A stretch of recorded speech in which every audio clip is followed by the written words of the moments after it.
Strategies that improve sales, increase market share, and enhance customer experience lead to brand growth. In this episode, seasoned brand and digital strategist, as well as the strategy director at Rogerwilco, Craig Hannabus, joins me to talk about the value of design thinking in brand, digital, and B2B marketing strategy. The problem starts with brands believing that their brand vision and their brand tonality and their brand personality is the brand. Um, and that doesn't lend itself to thinking about customer experience at all, except perhaps in a small sort of element of engagement with the customer. So we also talk about some successful cases of brands that use design thinking, such as Apple and Netflix. a shift in mindset needs to be that brand is experience, and that if you're going to look after your brand, you look after it holistically. You don't look after it from a communications point of view alone. You don't look at it from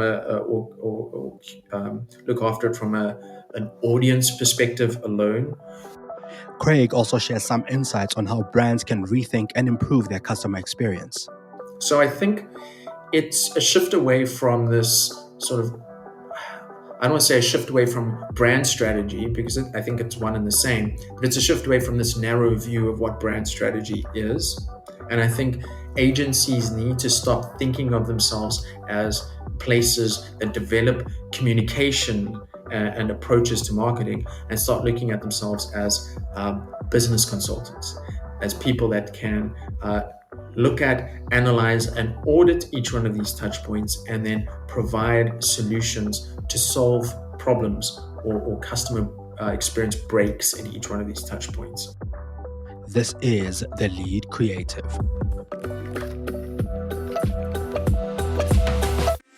Welcome to the Lead Creative Podcast, where we talk to creative industry leaders, influencers, and brands. We discuss the strategies that influence brand thinking and shape industries. Thought leaders and heads of agencies let us in on some of their thinking and insights.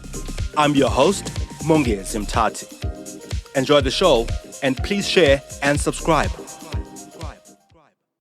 Craig, thank you for making the time to join us. I know you're on leave at the moment, so it's hugely appreciated that you could take an hour out of your leave to talk to us. No, yeah, it's only a pleasure, man. Craig, of course, we work together. We've worked together on a couple of things, and over time, there's a lot that I've, of course, come to learn and understand about the way that you work and think. But just to start from almost the beginning, what do you find compelling or inspiring about being a strategist? It's really the opportunity to, I think, understand people's challenges and look for solutions. And it gives you, like, in the space that we work in, and you know this, we're doing all sorts of stuff. We're working in FMCG, we're working in B2B, we're working in different industry verticals. These are spaces that most people wouldn't play in it on a daily basis. So this opportunity to see so many challenges from different sort of industries and tackle them using slightly different processes and methodologies to solve those problems. I mean, you just don't get a job like this. Do you get a job like this? Are there many jobs like this? I don't know, but for me, it's that's the power of this job, is this sort of exposure to different people, different challenges, and different industries. You're also one of the early adopters of design thinking in South Africa, at Am I least. though? And, you started talking about it, I think, 7-8 years ago. Well, at least in my circle, you were. Because you started talking about it 7-8 years ago, at least, I think. And of course, you've mentioned that it gives you insight into other people's problems, other people's challenges, this, working in strategy. Can you describe what design thinking is and how it influences strategy or strategic thinking? Sure. Design thinking is, I guess, structuring of the obvious. So whenever you're working on a problem or a challenge for a customer, what would the first step be? Well, understand your customer. And once you've done that, you then look at how you define their problem. Maybe you see it in a different way after you've understood the customer. Maybe there's a new insight or a new trigger or a new situation that sheds some light on that problem. So you move into a definition space. And then, of course, once you've understood the customer and you've understood their challenge, the next step is to think about how to solve that problem. So you move into an ideation space. Um, and then once you've got the idea, well, then you try it and you test it and you see if it works. So that moves you into a testing space. And if it works, well, then you implement it. So it's incredibly logical. But what design thinking, and what IDEO has done, which are the kind of grandfathers of design thinking have done, is they've structured it. So now we've got these 5 steps that we follow, and under each step there are tools that you use, like whether it be a process or whether it be a chart or whether it be an exercise. So that structure is incredibly helpful to move the process along. But at the end of the day, there's nothing new or magical about it. It's not something that has never been heard of before or never been done before. I think business owners from the beginning of time have used design thinking. They saw a need, they saw a customer had a need or a potential customer had a need. They worked out a solution, they tried the solution, and they ended up with a product that they could sell. So, yeah, it's been around for ages. It's now structured. And like I say, it's a pretty logical approach to problem solving. In the structure, and as you say, in the structuring the obvious, how does then design thinking apply better than any other way of thinking or at least approach to strategy? Well, it gives you a starting point. And I think that it gives you a I guess, a process to follow when you don't have anything else to go on. Um, I would say it's the only way to approach strategy, really. And I think one of the scariest conversations you can have with a client is, "Hey, okay, cool. We need to sell something here. What do you know about your customer?" And if the answer is, "Well, nothing. We don't have any data. We don't have any research." Well, that puts you in the space of having to do all of that yourself.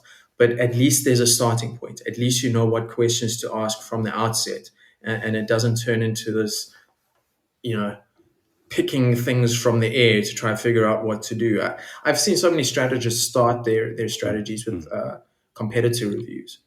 And well, I mean, what does a competitor review tell you about your customer? Well, absolutely nothing, really. I mean, it's a different business and they've got a different approach to things and slightly different products. So, uh, design thinking gives you that like solid talk about your customer. That's the starting point.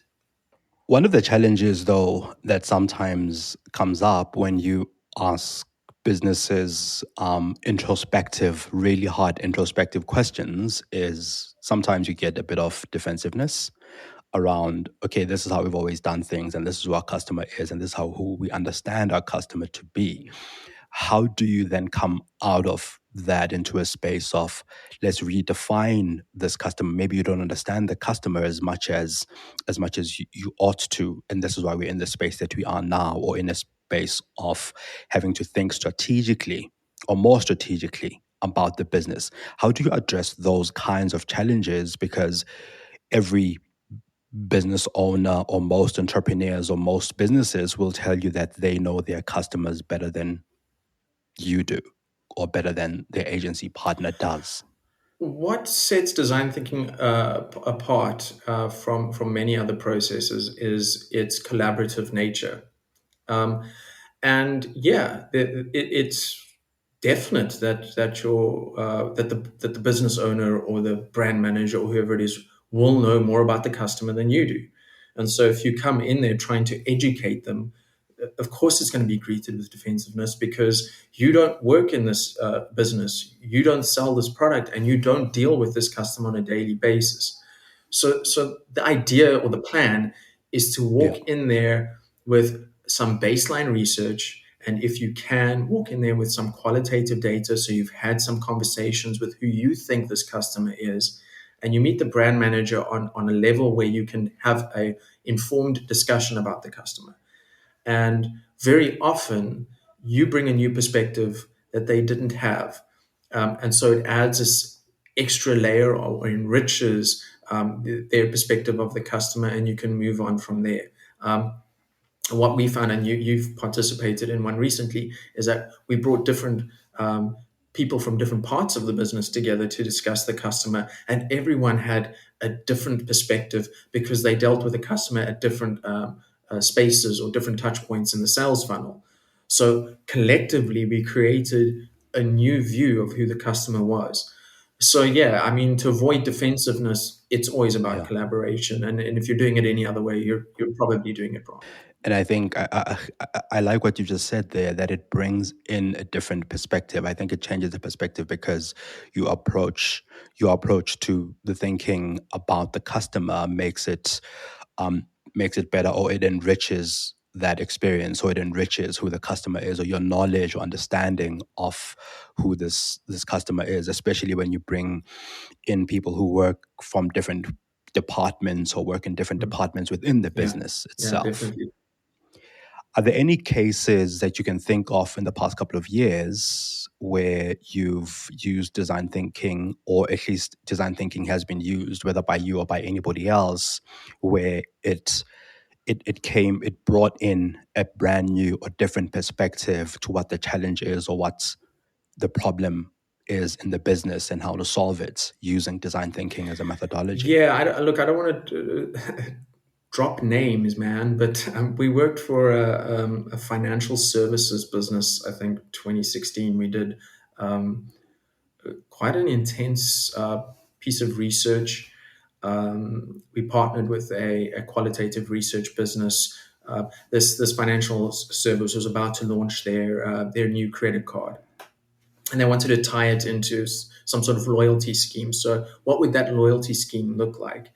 Um, so we did some qualitative research, partnering with a research company, and we took these findings to a workshop, and the findings didn't look good because what we got back was that people didn't really want to have a loyalty program, especially with this particular financial services, because it was more in an FMCG space.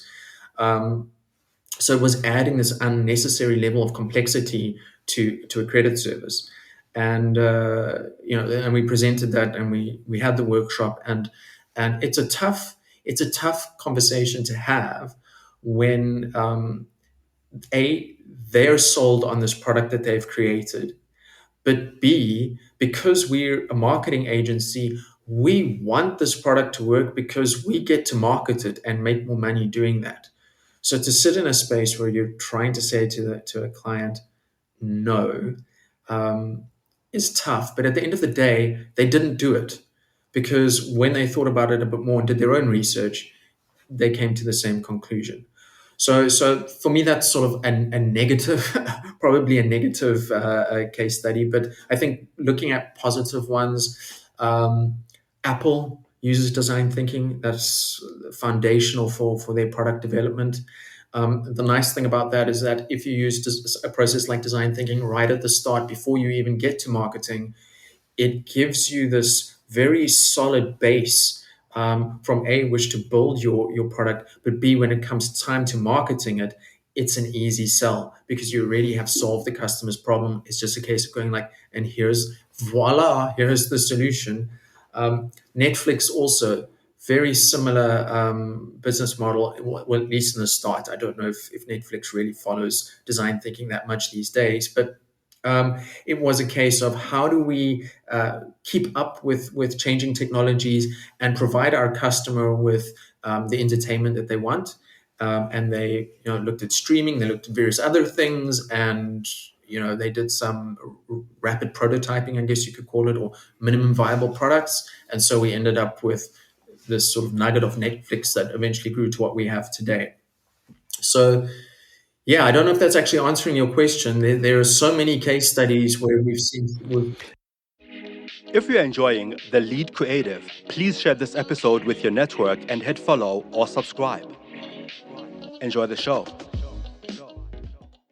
No, it does. It does. Successes in the It does. space. Yeah, Yeah. I think. Yeah, it does. I think. I mean, yeah. In a nutshell, I mean, I see it as in the one case, it it helps a brand to not go down a road of spending millions and millions on a product that the market doesn't want, because that's where the trend is at the time, that their competitors are doing that, so let's also do it, follow the Jonesies, whereas data tells them, or at least the customer tells them, they don't want that. So that's is a good one. And on the other side of it, it's also, with rapid prototyping, you are then able to assess adoption before you even go out to market. So both cases for me are really good in understanding the customer, and getting a better understanding, or get better perspective of who the customer is and what they want.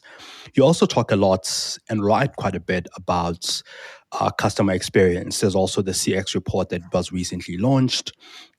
Can you talk us through this thinking of how the customer experience gets broken, on the ground, when there are such good strategies, or such, I think, thoughts from the brand, or at least intentions from the brand, to be really good at customer experience? Where does it break, and how can we create a bridge that's better or more impactful for a brand between their customer experience and what they communicate? The problem starts with brands believing that their brand vision and their brand tonality and their brand personality is the brand. Um, and that doesn't lend itself to thinking about customer experience at all, except perhaps in a small sort of element of engagement with the customer. So maybe that'll come through in a Facebook post, or maybe that'll come through in a banner ad, but it certainly doesn't affect customer experience on a very profound level. And I can see a nicely designed Facebook ad, but as soon as I click through to a shoddy website with a poor customer or poor user experience, and then I get something delivered in a nasty box, it breaks all the way along those following touch points. So I think an important shift in mindset needs to be that brand is experience, and that if you're going to look after your brand, you look after it holistically. You don't look after it from a communications point of view alone. You don't look at it from look after it from an audience perspective alone.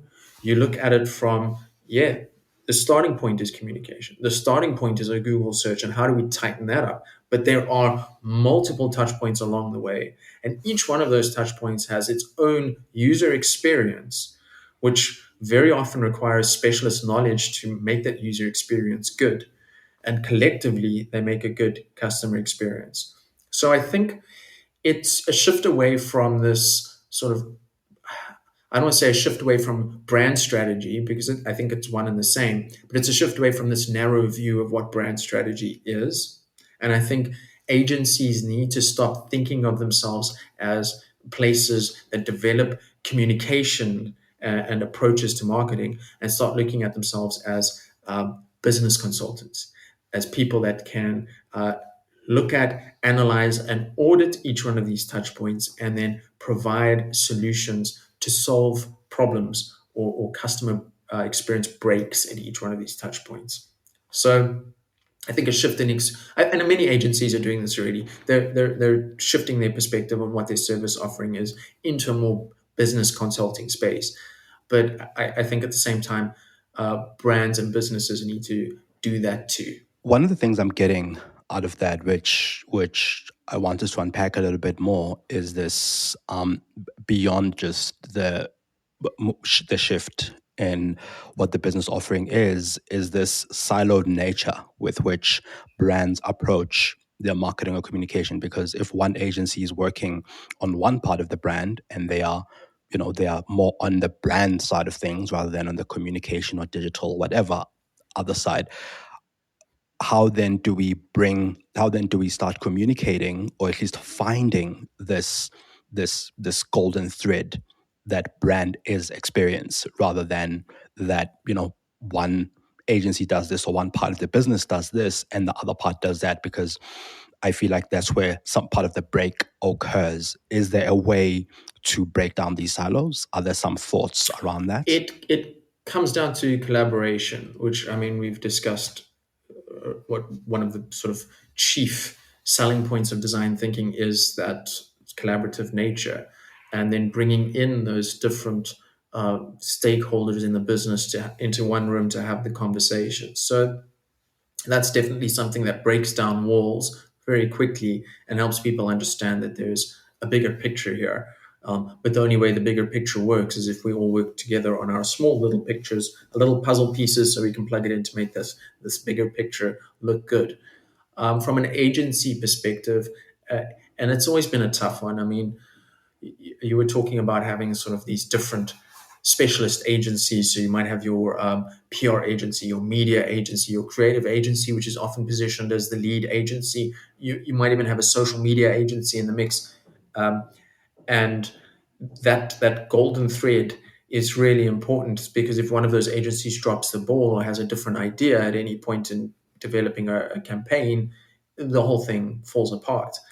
But the difficulty is that many of those agencies have overlapping skill sets. So your lead creative agency probably has a social media component to it, or a social media department, and there's always this temptation to try and poach or steal business from another agency. So that creates often friction between different agencies, as that very aggressive approach to business starts manifesting itself. So one of the things there is, once again, collaboration. Once again, and it's very often and unfortunate that the client, the brand, has to step in and keep people in their lanes, and that should never be the case, but very often it is. But it does come down to, when we're all in a room together, we're transparent, we support each other. So if the creative agency has an idea and it's backed by a solid strategy, and there's been customer research, and the client has bought into it, or the brand has bought into it, that's what it is. Let's not try and steal thunder or steal glory, or let's get down to it and do the job. Same thing, if the social media agency has an approach, has an idea, don't step on their toes. Just follow along. They know what they're doing. If social media fails, it's only that agency. But if you've been meddling there, well, then the finger gets pointed back at you. So stay in our lanes, stay collaborative, have absolute transparency with our client. And then I think at the very least, ask the hard questions. Um, do we have any customer data? If the answer is no, the starting point is not a campaign. The starting point is getting that customer data and understanding the customer. If you don't have that, anything you do after that will fail. If you're enjoying The Lead Creative, please share this episode with your network and hit follow or subscribe. Enjoy the show. In the B2B space, where do you find brands get it wrong, or at least can improve? Because you do quite a bit of that, and you also apply design thinking within B2B marketing. Where what are some of those things or common themes that come up when you do design thinking for B2B marketing or in the B2B marketing space, and you find that brands almost always get hamstrung by similar things? Are there any similar things? I think that there's always this temptation in B2B to treat it the same as B2C. Instead of Facebook, though, we just substitute LinkedIn and go, okay, we've done the B2B thing now. We've got LinkedIn going. And that's not the case. Um, I think there's a couple of things to understand in the B2B arena. Firstly, sales cycles are much longer. So, when you're looking in the B2C space, when you're looking at fast moving consumer goods, and it's there in the name, fast, when you're looking at electronics, these things have quick turnarounds, because the customer or the consumer has a need, and they go and they address that need as quickly as they can. They do some research, they make a decision, and they go and address that need, within days, weeks, maybe a month. Whereas in the B2B space, those adoption of new services or new products from a new supplier takes years sometimes. It takes multiple conversations. There are multiple stakeholders involved, multiple decision makers, multiple influencers. So, what you end up with is a very layered communication plan um, that almost creates bespoke bits of sales content or marketing content for each one of those decision makers. Um, it becomes about refined targeting. It becomes about thinking beyond things like social platforms, and we start looking at things like account-based marketing, where we look at publications beyond digital, and where we seed our thought leadership or our product blurb, so the right eyeballs see it. But it is, I think, more complex. There are more people involved. The sales cycles are longer, and those all add these levels of complexity that go beyond, obviously, let's just put it on LinkedIn. So with all of this, of course, with all of this complexity and the number of years sometimes that it takes to make a decision on a B2B product or service or supplier, you then need to of course constantly or keep communicating with the same kinds of people in order to be within their radar. Are brands doing that enough? Are brands doing the long haul kind of marketing, if you could call it that, to communicate with some of these potential clients or potential suppliers or supplier client kind of relationships? I think that's a very a very broad question. Some brands are, some brands aren't, and it is dependent Yeah. on industry, I guess. We were doing some work. Uh, when was it? About 6 months ago for a very niche industry in the mining space, and what it came down to was you don't market product and service, you market expertise in this particular space. So it became about the individual and their qualifications and their ability to deliver the service, less so than it was about the service, because the service is very standard. It's the mining industry. There is a certain way of doing this particular thing, and there might be some innovations around it here and there, but at the end of the day, it's the people that are implementing it that are important, because their qualification and their experience is what matters.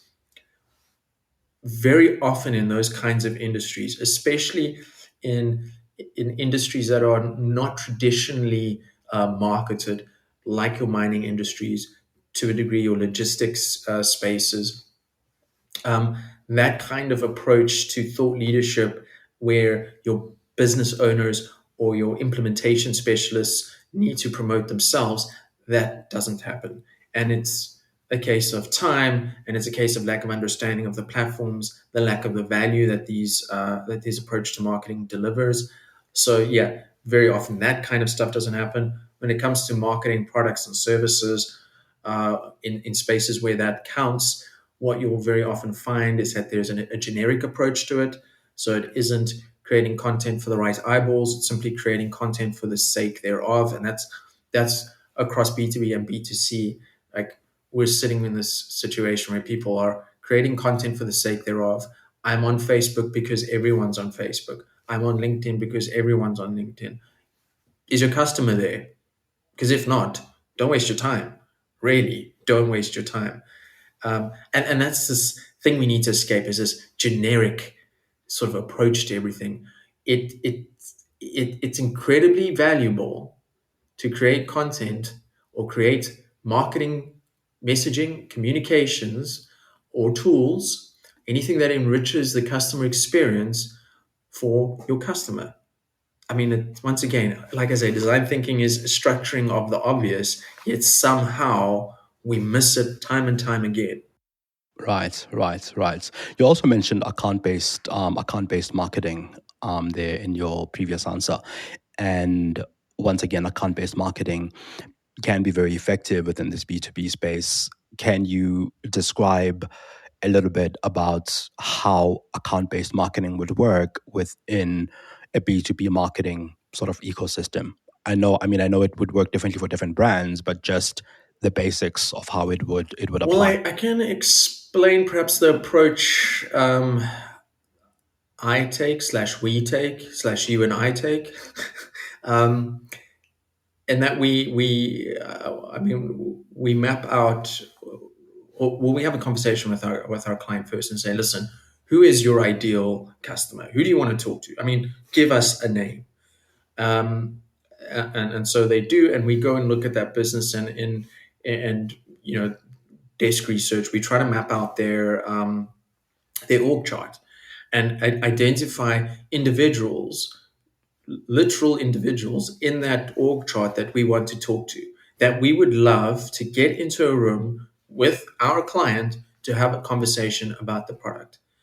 And once we've established who those individuals are, we look at what kinds of content they're consuming. Very often, the only space you can find this is on LinkedIn, but we get an idea of what they're sharing, what they're resharing, and what interests them. And that gives us a template for what people in a similar position might be interested in.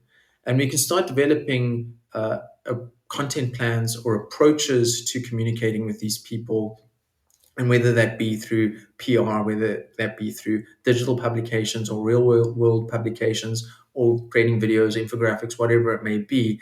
The idea is target a person, and like-minded people in similar positions will also see that, whatever it is, and find value in it. You may not get the person you want in the room, but you're going to get similar people in the room. And at the very least, whatever you create from a marketing point of view is going to resonate with the right person. If you're enjoying The Lead Creative, please share this episode with your network and hit follow or subscribe. Enjoy the show. So once again, it boils down to understanding the customer and drilling down to who that customer is and communicating trying as much as possible to communicate directly with them where they consume content rather than where you want to place your content. Yeah, it goes a bit beyond that as well. And that's sort of when you're looking at the sort of design thinking structure, there's this understanding the customer, which is the first step, and then the second step is problem definition, which is understanding that there are both internal and external factors when it comes to looking at what problems there are and what challenges there are, and then moving into a space of solution provision. And so an example of an internal factor would be what's happening inside the business, or what's happening inside the industry vertical to a degree, and what those challenges are. So it may be a new innovation that's changing business models across the board, and that becomes a difficult thing to deal with. It may be internal company politics, so a shift in leadership, or a mass retrenchment, whatever it may be. Those are sets of internal factors that may affect a person's decisions when it comes to taking on new products. Then there are external factors, and external factors are when you start looking more broadly at things like economy, things like socioeconomic spaces, political things, those sorts of situations. So we were looking at a major streaming service as a case study that a couple of months ago, and internal factors for this particular company was sort of internal politics and a difficulty in providing the right content to their customer. And then we started looking at external factors, and it was difficulty with payment gateways. It was difficulty with understanding cultural nuances of the target markets they wanted to reach. And so all of those became external factors. So I think, yeah, there's understanding your customer, understanding the internal factors that will influence that customer's decisions, and then also understanding the external factors that influence the customer's decision. If you look at just the customer by themselves, you're not going to get the whole picture. Right. So when you've done a good, design thinking workshop, the process and everything else, and you've understood the customer and all of this, how would you define, or how would you describe what a good or really great strategy looks like once you've done all of these steps, once you've followed all of these steps? When you say, right, we've come out of this with a really great um, strategy or document that can be, that can be applied to take the business forward. How would you, what pillars or what should be in that kind of document? What, how does it look? It looks like a plan. um, it That's what it looks like. I mean, yeah, it's different for Yeah, different customer needs and different, I guess you could say, sure. briefs. At the bottom of it, there needs to be absolute alignment between you and the and your client or the brand, and so you do need to provide some sort of detailed view on who the customer is, so that when you are taking them through this document, there's sort of like, yeah, we're aligned. This is we've discussed this, and so it might seem a bit redundant to go through it again, but you know, minds change, people change. This is a fast moving world, so a workshop you did 3 weeks ago might become irrelevant, today. Um, so there's generally understanding who the customer is. There's a framing of what the problem is, so of what needs to be achieved, and that I think is where you need to be mindful of the fact that there are almost these three different entities at play here. The one is the business and what their objectives are, and 100% of the time that's bottom line. There's marketing and what their objectives are, and sometimes that's very closely linked to business objectives. Depending on who's running that side of things, you might have a very short-term view, you might have a long-term view. Long-term view would be brand building, raising awareness with this idea of once we've established ourselves in the market, the sales will come. A short-term, we believe we've already established ourselves, we need to get sales ASAP. And so those are two things working within this sort of this holy trinity. And then the third thing is the customer and what their expectations are. And so I think your document should clearly map out what's happening in all three of those spaces, and give you clear performance and KPIs, clear KPIs of what each one of these entities would want to achieve. I think we very much sit in a space, and it's kind of frustrating to sit in a space where we don't get that bigger picture, um, as strategists or marketers, and we end up sitting with these horrible KPIs like reach and engagement. Which, what does that mean? And people are like, well, it's a measure of brand awareness. No, it isn't. It's not, because if I've reached 5 million people and only five of those people is my customer, like what is I've reached nobody then. Reached five people. So it really becomes looking at, like I say, those three entities and then the meaningful metrics within those three spaces that we will be measured against. How do we know it's going to work? Well, we've done our homework. We've ticked all the boxes. We've come up with a great idea. We've done all the things we need to do, but we will never know unless we do we implement, we get it out into the market, we push play on the first video, whatever it may be, um, and then if it works, it works. The next thing, and always to be mindful of, is this acceptance of failure, because it may fail. And if it does fail, it isn't a case of just letting it ride because it might turn around.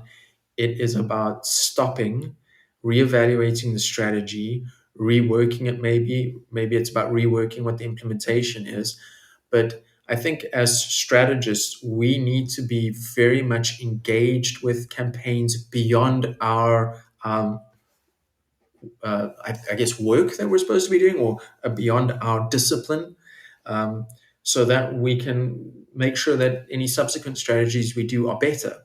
I've worked with strategists before that sort of do the strategy and throw it at the implementers or the creative team or whoever it may be, and then they run away and you never see them again. And the result is they never get better, and the result is they never get any insight from the client or from the outputs of these campaigns. Um, so that's what makes being a strategist, I guess, and doing it properly, quite time consuming and challenging, is that You cannot ever step away from a client. You cannot ever step away from a campaign or a piece of work that you've done. You have to follow it through. You have to be there when they're reporting back on it. You have to be there when it's failed, and you have to take that, or you get to be there when it's succeeded, and you get to take that. But there's no running away. You're there. You're like Papa. You're Papa Bear, and you don't let your children wander the world alone.